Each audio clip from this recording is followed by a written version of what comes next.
So on Monday, September 9th, we're going to be doing some work to our water tank. We have 2 water tanks in the town of Scituate, and they control the pressure of the entire system. What we're going to do is, one of the tanks was built in 1938.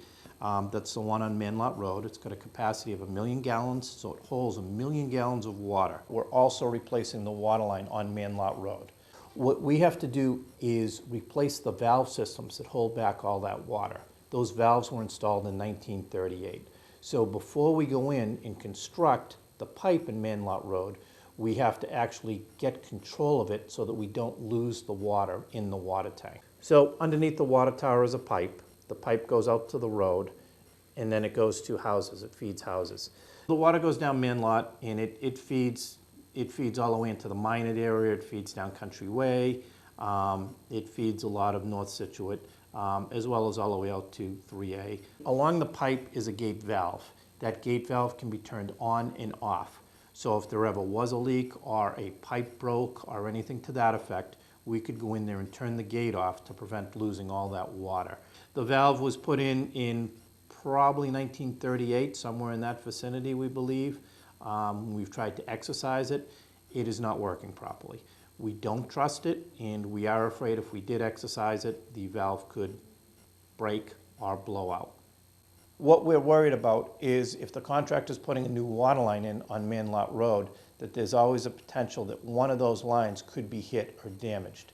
If those lines were ever hit or damaged, they could drain the tank. So we're going to replace it.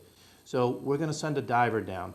We're going to have a diver go up into the tank, go in with a blow-up plug, which is actually common construction practice. It's used for many things.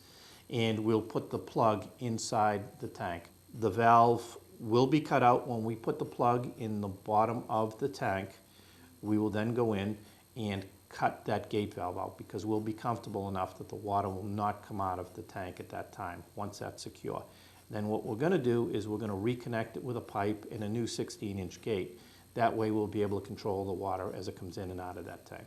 What's going to happen is, when we change this and take this tank offline, what we're going to do is change the flows in the entire system.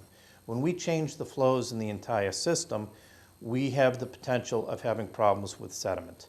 We know we have sediment in a lot of our pipes, and as these flows change, the change goes from a laminar flow to a turbulent flow, because the water will hit that area where it's going straight and then turn and start heading in a different direction. When that happens, it's going to rile up the sediment, and as that occurs, there is the potential for brown water in different areas of town that typically aren't right next to the tank or in that general vicinity. This could take 2 days. It could be done in a day.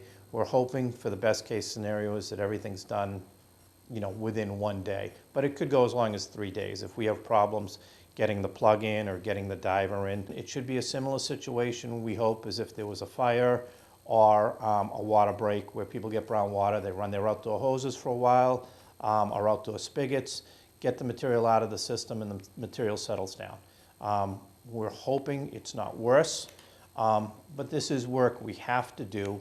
It needs to be done, and we can't really wait any longer to do the work.